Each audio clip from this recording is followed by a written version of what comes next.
Welcome to Connecting to Spirit. I am your host, Lisa Brandis, and I'm here to help you unlock your intuition, channel with clarity, and deep dive into self-discovery, all while navigating the ups and downs of personal and spiritual growth. If you're ready to say goodbye to self-doubt, embrace your unique gifts, and connect with a supportive community on the same journey, then you're in the right place. Whether you're just starting out or you've been walking this path for years, this podcast is here to guide you, support you, and inspire you every step of the way. So grab a cozy spot, settle in, and let's dive into some empowering insights together. Welcome back to the Connecting to Spirit podcast. I'm your host, Lisa Brandis, and today I have the absolute joy of sitting down with someone whose work has touched thousands of lives here in Australia and beyond. Dawn Collins is an internationally recognised psychic medium, spiritual mentor and teacher based here in Perth. With over 35 years of experience and 25 of them professionally, Dawn has devoted her life to bridging the physical and the spiritual realms. She also brings through messages of love, clarity, healing, and always with a touch of humour. She was named Australian Spiritual Teacher of the Year in 2024, a reflection of not just her talent, but her integrity and the profound impact of her work. Dawn was one of the pioneers of public mediumship demonstrations here in Perth, and to this day her readings, workshops and mentoring sessions are so transformative that she's often booked out months in advance. In our conversation today, you'll hear Dawn's story of resilience and spiritual rebellion, and you're also going to hear more about what it means to be a soul-led medium, how to honour both your natural gifts and training, and the legacy Dawn hopes to leave for the next generation of intuitives.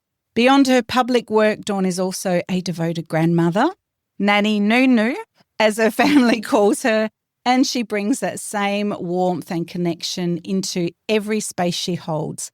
So settle in and join us as we dive into the heart of soul-led mediumship with the incredible Dawn Collins.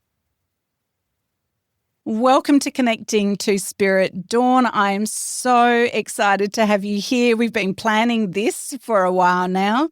And we've also walked this path together for, I think it would be over 22 years. I remember meeting you back in the hypnotherapy days at Yes to Life.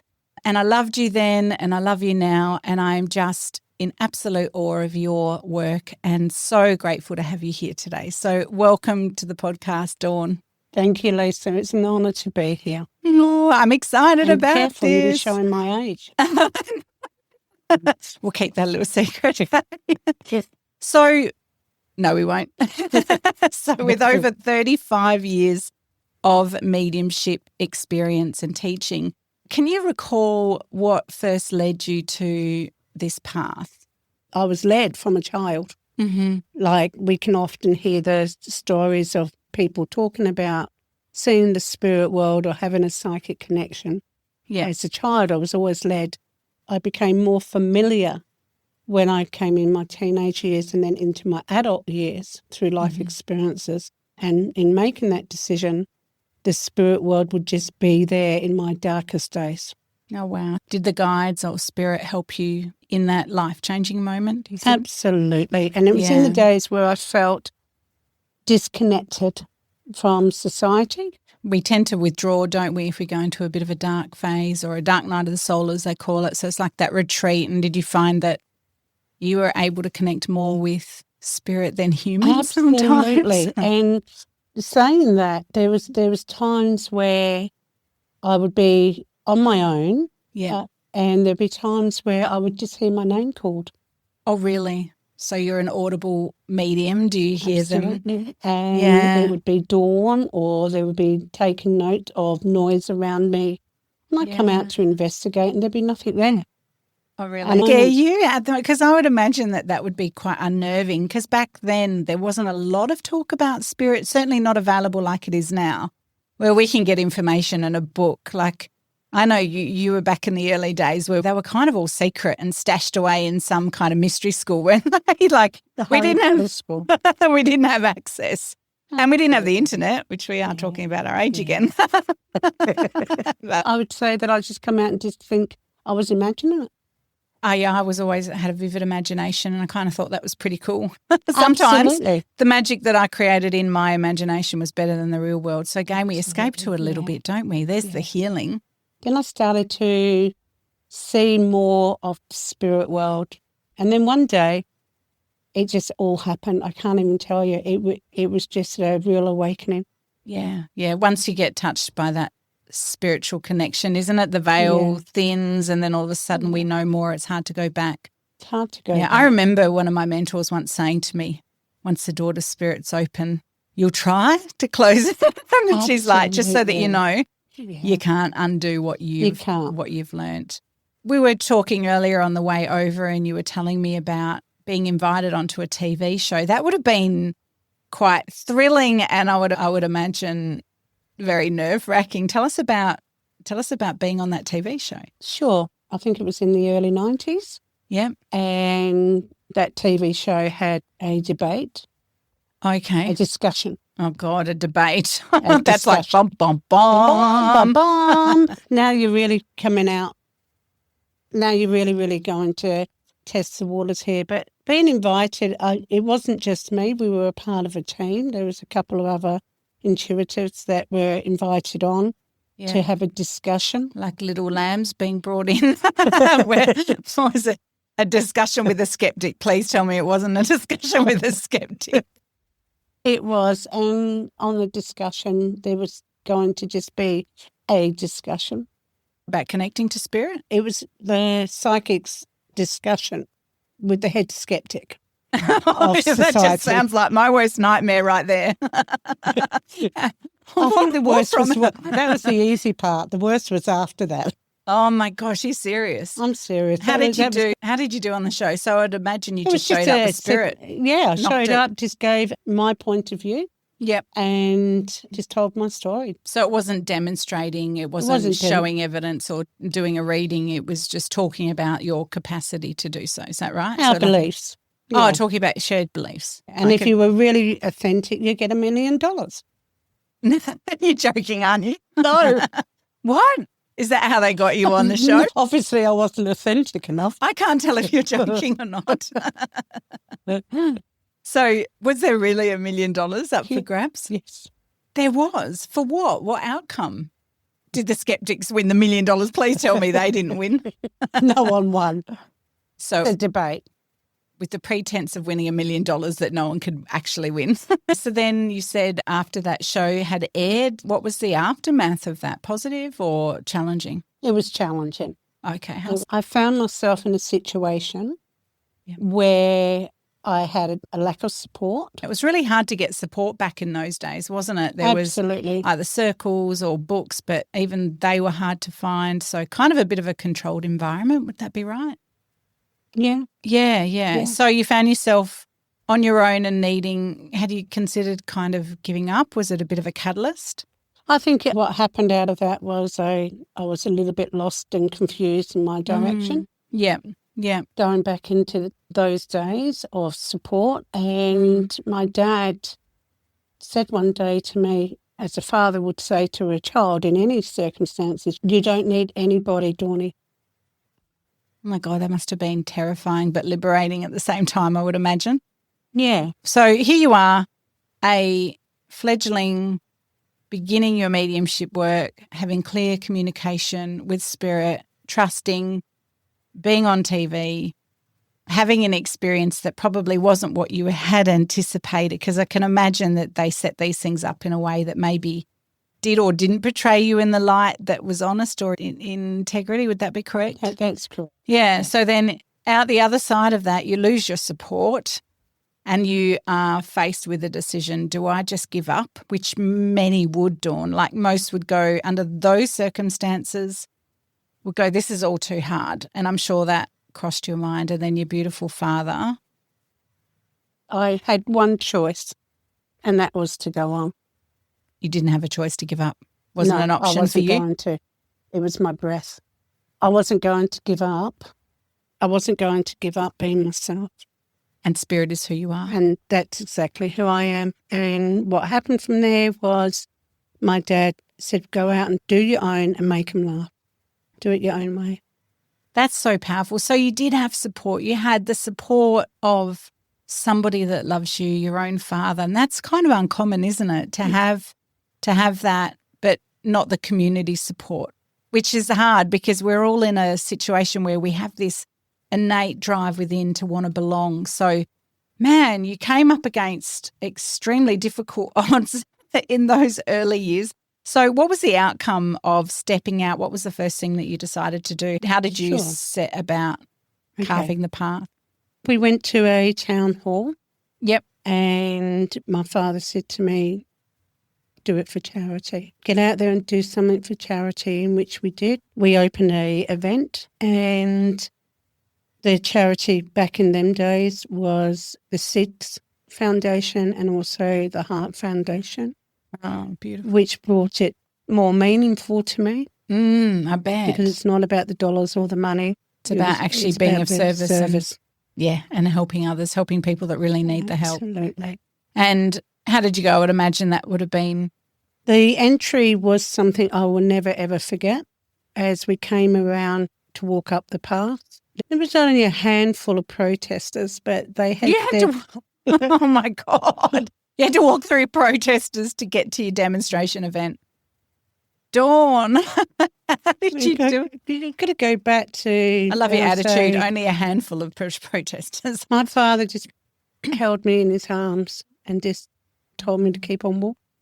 Oh, that's so beautiful. And walk you did, Dawn, and you kept on walking, and you've been walking for 35 years, and you have changed so many people's lives. So I just want to say thank you, because that must have taken some big courage and also a desire, like you said, when it's part of who you are, your work to bring love and spirit connection and communication to people who need it the most. Thank you, first of all. How did the event end up? It ended up good. There was a lot of people. There was people that were curious. There was people that were unsure. There was the spiritual community there. Beautiful. So your dad's words really turned things around for you then? Absolutely. And what it showed me was you just have to trust and just walk with that inner guidance of the voice within. I couldn't stop being who I was. Nor should you. I couldn't stop being Dawn. And I would imagine the 200 people that showed up that day to hear your voice and your messages, it showed you that there was a need in the community. So even though there was a small resistance, you kind of was able to overcome it and help people. Of course. And go on and do more. That's amazing. So I want to change direction a little bit. You refer to your teaching style as soul-led mediumship. What does it mean to you to be soul-led in your work?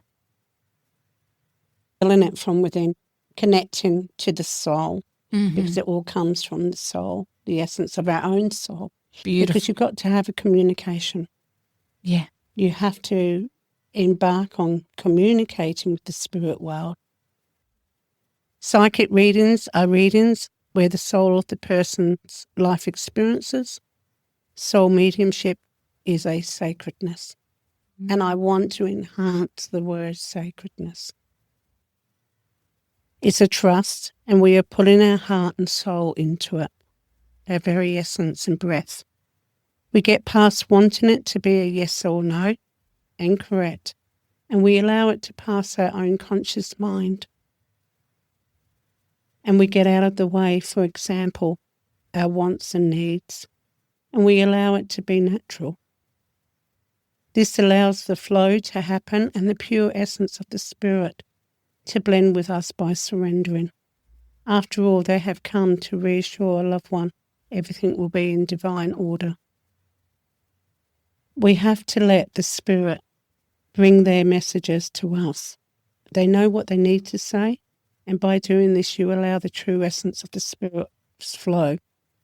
So soul mediumship is the core of really to me at being at one with self that allows the soul of the spirit to be at one with you and get yourself out of the way. It's an integration, isn't it? Absolutely. It's time to learn how to trust. That's why we call it development, isn't it? It's developing the medium, developing the ability to surrender in that moment, to allow that wisdom to come through. I think we need this, the formal kind of style of teaching gives us a kind of a framework, would you agree? Like there's the tools we use, the different way in which we connect, the getting in the power, the angel cards. There's so many different tools we can use to develop that connection with spirit. But ultimately, it's about the need for the client, isn't it? It's about that intention, would you say? It's the intention and it's the sacredness. It's getting yourself out the way. Yeah, and it's honouring that connection. Absolutely. And by getting yourself out of the way, you have to be present, of course, but by getting yourself out of the way, you are enabling that love to come through. The message. What is the message? It is one that is awkward because our monkey mind is always going to come into it. We cannot not. It's a bit of a monkey mind. Yeah, it's a bit of a battle, isn't it? Yeah. And so do you have any tools or techniques that kind of make it easier? I just sit. So sitting in the power. Sitting in the power. So meditation. Not a guided meditation. Yeah. I don't do, I mean, I'm not saying don't do guided meditations. I think these are wonderful tools. But just sit in the quiet. Sit with your own soul. Yeah. Sit with your own soul and move and just move out of the way. Have you been feeling called to learn Reiki? Not just to channel powerful healing energy, but also to awaken your intuition in the process. Now it's easier than ever. After 22 years of teaching Reiki in person, I've created a high-quality online training experience that gives you lifetime access to become a certified and accredited intuitive Reiki healer.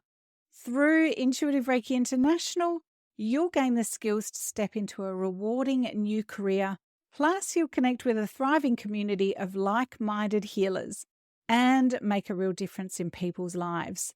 If you feel the calling, don't wait. The time is now to embrace your passion and start your Reiki journey. Visit intuitivereiki.online to get started today.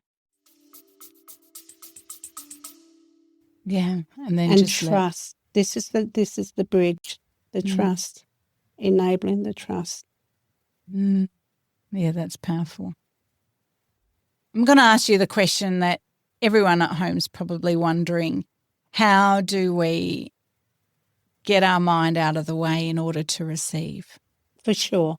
We go back to what we say, sitting in the quietness, sitting with your soul's energy. That's hard to do in today's busy world, Absolutely. isn't it? 100 miles an hour, things are going to resurface straight away. But it's like a psychic muscle. The more you sit and become just a little bit more relaxed, it's all about relaxing.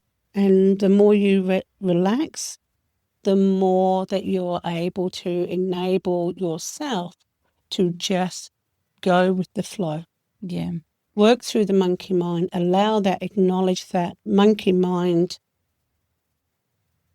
acknowledge it, park it up. Yeah. Come back to a thought or something that will take you back into that space and keep on going. Just keep working through it. It's like a psychic muscle. The more you do, the easier it becomes. And do you have an intention to connect with your guides specifically when you sit to do that work? Absolutely. Because otherwise we're just sitting there staring at the clouds. If the intention's there I want to connect with my spirit guides. I want to feel the presence of love, or I want to feel the presence of my angels. Is it like we set that and then let go and just wait for it to happen? Absolutely. We set an intention. Yeah. Some people will do a prayer. We set that communication. We're working with another mind. You set that they will meet you more than halfway. But we've got to put out the invitation for them to come. Absolutely. Yeah. And I think that's the key component that people don't realise. You have to ask spirit to engage with us. They don't just come in without an invitation. And it's literally like once we have the address, they know we want their communication. They know that we're ready and we're open. We're open-hearted, open-minded. Then we lay out the invitation, which is just purely a thought that we send out. The universe picks up the frequency. It goes, oh, she's interested, she's curious. And like you said, I think some are naturally gifted and it just happens kind of spontaneously, usually out of a place of, sometimes despair comes the ask for something, some help, some support, or there's an internal cry for more, right? Absolutely. In times of great need. And then in that response, it's an invitation. It's an invitation through pain, or we can have an invitation through just pleasure because we want to choose it, because we go, I know there's an ability to connect to something pure and wise, and it can come from two different ways, can't it? So I kind of think, absolutely. And having that invitation, but also they want you to develop. Yeah. They need you to develop. And as that connection and bond grows with our spirit team, then we grow, they grow, and we also help humanity at the same time, which I think is amazing. Dawn, I think integrity plays a part. So we've covered intention. How does integrity play out in your experience of mediumship? It's very important, our integrity, because we can't be clones of each other. We need to be authentic. We need to be ourselves, and we need to be natural. We can learn from watching other mediums and learn from their experiences and mistakes. As a mentor, it's important to me to keep the naturalness of mediumship within the student and not try to change their natural way. So I kind of see it as, sometimes students can fall in the trap of trying to model off others, and sometimes teachers can fall into the trap of trying to teach what we know has worked for us because it worked for us. But I think isn't it? There's somewhere in the middle where it's not just about structure, it's not just about, I guess, passion. It's about finding that unique spark where there's just where innocence leads to natural ability, and everyone has that ability. Yeah, and keep it to their natural ability. Otherwise, we're going to be taking them away from the calling. Yeah. Aren't we? Yeah. We may fracture that innate gift that is theirs to shine with. Yeah. So, and that's not always easy, is it, as a teacher? It's because sometimes it's subtle. It's our ability is to be able to see that and encourage that within the students so that they start to blossom. Because I know from my own teaching experience, we retract when we're a little frightened or a little afraid. And it's almost like as a teacher, we see that fledgling flower starting to open up and they can just pull back and kind of hide. And it's our job to kind of tease that gift out of them, isn't it? To just allow them to blossom. Absolutely. Absolutely. Yeah. We're going to get it wrong. Absolutely. We have to get it wrong. Yeah. We're human. And that's part of the learning journey, part of the learning. But I also find by keeping it in their natural environment of their own soul is going to allow them to work and use that strength that is right for them. Yep. As long as we keep it with compassion and humbleness, and we allow them to shine. Yeah, beautiful. And that's a really nice space to be nurtured into that soul spirit development. I love it. So Dawn, after all these years of doing readings and demonstrating and connecting the spirit world to loved ones, is there any story that stands out? Absolutely. Because when we're demonstrating also, for some people, they will feel the love of the spirit in the room. You can bring through some wonderful messages and connections, but to actually all feel the love of the spirit world in the room, this one is one that will stay with me for sure. I was given a message to two women on different parts of the room. And one was a mature lady and one was a younger lady. A gentleman was coming through and he was insisting of coming forward, and both ladies were identifying. They were taking the message. Both ladies are agreeing to every word that I've said in different parts of the room. So I went with it. Mm-hmm. I did ask the lady's first name, and as she called out her first name, it changed the connection. Mm-hmm. And what I mean by that is the mature lady had married a second time, Mm-hmm. and the gentleman that was coming forward was trying to connect to his daughter and the wife of his second marriage.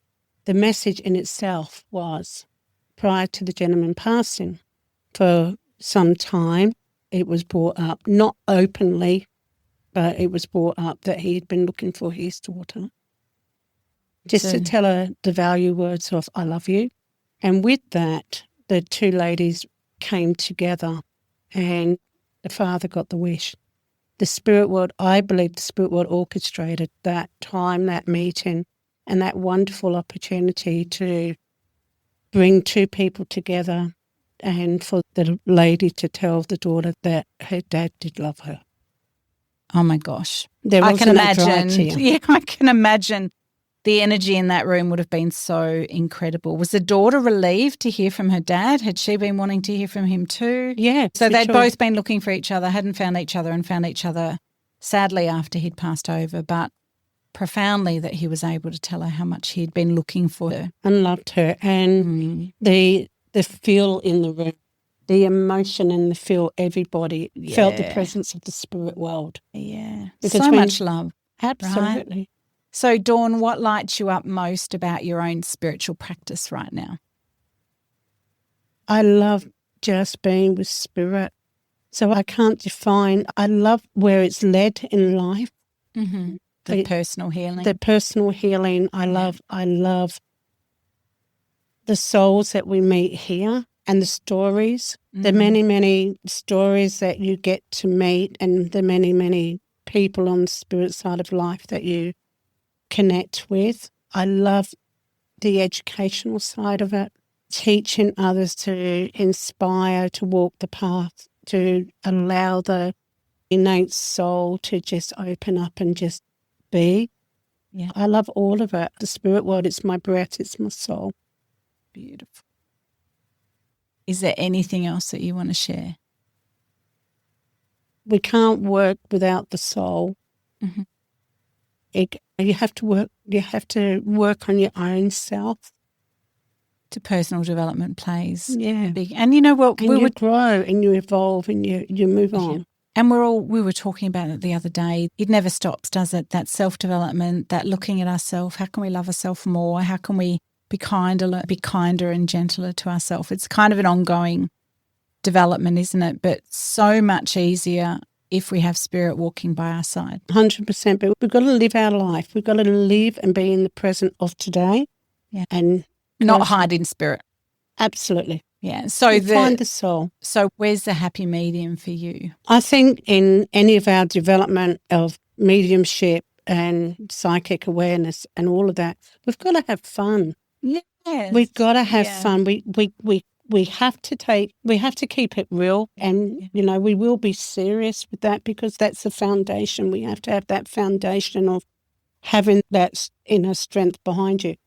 But what I find in all of this is we have to have fun. Mediumship is not just about being serious. Mediumship is about the essence and the presence of your own soul. And sometimes your soul can be really funny. Absolutely. And I shine more when I'm having fun. Yeah. That's you've got to dance with the soul of the spirit world. What does spirit want me to know right now? What does spirit want me to hear? Joy. Follow your own truth is in the foundation of growth. Yeah. Spiritual growth, knowledge, finding your truth. Be creative. Be creative. Have fun. Be creative. They're waiting for you. Having the joy back. Channeling's joyful. I love joy. Yeah. I love channeling. I love it. Spirit will turn up. All right. So that's it for today. We will share all the links to Dawn and to her website. I do believe you've got a wait list for readings, but still jump on the wait list. She's worth it. I had a reading with Dawn, and at the time we were in a transitional period. Everyone was against my husband changing jobs because he was going to lose 20 grand. And she tuned in and said, is your husband on a plane right now? And I'm like, nah, no, she's not. And then I'm like, oh, hang on. Yeah, he just literally flew to a conference in Sydney and she picked that up. And she said to me, you can trust your husband. He knows what's right for him. And so I did. Against all odds, everyone was saying, don't do it. We just had a baby. We were on one income. He lost a company car, mobile phone, and $20,000. And would you believe the week later, the place where I was running Reiki workshops offered me a part-time job that gave me $20,000. And I started working part-time, which gave us the capacity to shift into that new career. And it was mind-blowing. And he has just gone from strength to strength. So Dawn, thank you, because you are one of the most accurate readers that I've ever been to. And not only that, you're the most beautiful soul, full of love and compassion, and just want to make a difference in the world. So hats off to you. Thank you for the legacy of work, the millions of people's lives that you've changed, because I know it's not just the sitter or the healing, the person who receives the healing, their frequency changes and therefore everyone benefits in their life. So thank you from the bottom of my heart for everything that you do and how you show up and how you deliver, even when you're nervous, especially about being on a podcast. So we love you. We're so grateful and we can't wait for the next chapter. Thanks, Dawn. Thank you, Lisa. It's been absolutely wonderful. I had a great laugh with you. We did.